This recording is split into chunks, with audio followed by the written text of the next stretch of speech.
Well, I was on vacation last week, but I kept up with my reading. So imagine a beach with sunshine, because that's where my notes came from. Little sand here, but don't get jealous. I hope you've all been keeping up with your commitment to read your Bible daily. But if you haven't, and you start in the book of Chronicles, which is where I'm at right now, you can almost catch up, because the writer, Ezra, will almost summarize everything that we've been reading. He'll give you he'll summarize it through the genealogies, historical events, and some character descriptions. But don't do that. Read it all. You need to read it all. So right now we're ending in 1 Chronicles with a transition from King David to his son Solomon as king. Now Ezra doesn't mention all the family feuds that was going on at that time, like when King David's son had this conspiracy to try to steal the throne. But rather, Ezra focuses on the positive things, like how all of these events fulfilled God's plan. That's the amazing things there. And I would note that the succession to the throne was a little different, because remember, King David was not an heir of King Saul, and Solomon was not King David's first son, which tells me God's not restricted with tradition and protocol. He can use anybody, anywhere he wants to fulfill his plans. And that's us too. Well, we're talking about the building of the temple, and yes, we've read about that previously. Now David, remember, really wanted to build the temple, but he was a warrior and he had blood on his hands. So we see King David explaining to the people why he couldn't do this, but rather his son Solomon is who God chose to do this. Now David did begin the preparations like a good father. He wanted to help his son out. But most importantly, and parents, grandparents, listen to me, David prepared his son by giving him godly principles to guide him through life. Principles that Christian parents and grandparents should also pass along to their children. And here's what David said, and listen closely. He said to his son, "Learn to know the God of your ancestors intimately. Serve with a whole heart. If you seek him, you'll find him, but if you forsake him, he'll reject you forever." And he prayed for his son that he would have a wholehearted desire to serve God. Now, we all want to leave something for our kids, right?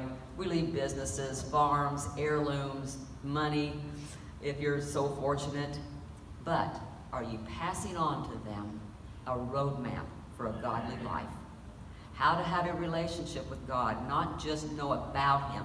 Have you prayed for your children like David prayed, that they would serve God wholeheartedly? David had a long life of ups and downs, and he made some errors, and he had a lot of successes, and he knew what his son Solomon would be facing, especially as leader of a nation and the people had a tendency to kind of stray a little bit and become rebellious. In other words, we need to, like David, give our children and grandchildren spiritual tools to build their life. So that's what I took away from Chronicles this week. In the New Testament, we're still in Romans, focusing on the teachings of Paul. Now, remember, these people that he's talking to, they've been steeped in the law all their lives, and they knew it well. But now Paul has a new concept that he's teaching them: grace. Big word, grace. They couldn't get past trying to be saved by keeping the law, doing good deeds, trying to earn salvation, just like people still do today. The law was all they knew. But Paul, he explained, he said, now the law that God gave Moses is and always will be holy, but it doesn't change a person's heart. Rather, the law shows people, us, our sinfulness, and it drives us to God for mercy and forgiveness. Only God's Spirit can change a person's heart. With God living in us, we'll have a new life. For those of you who've been saved, you know what I'm talking about. When you got saved, when you accepted Christ, you had new thoughts, new actions. You saw things differently. The law didn't do that for you. That was the Spirit of God. And in time, we're going to grow into the likeness of Christ. But people today still have the tendency to want to try to earn salvation. If you ask somebody today, are you saved? Are you ready to go to heaven? You know what you're going to hear?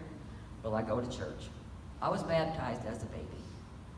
We still want to earn our salvation. But Paul is trying to teach this powerful message to the people of the day.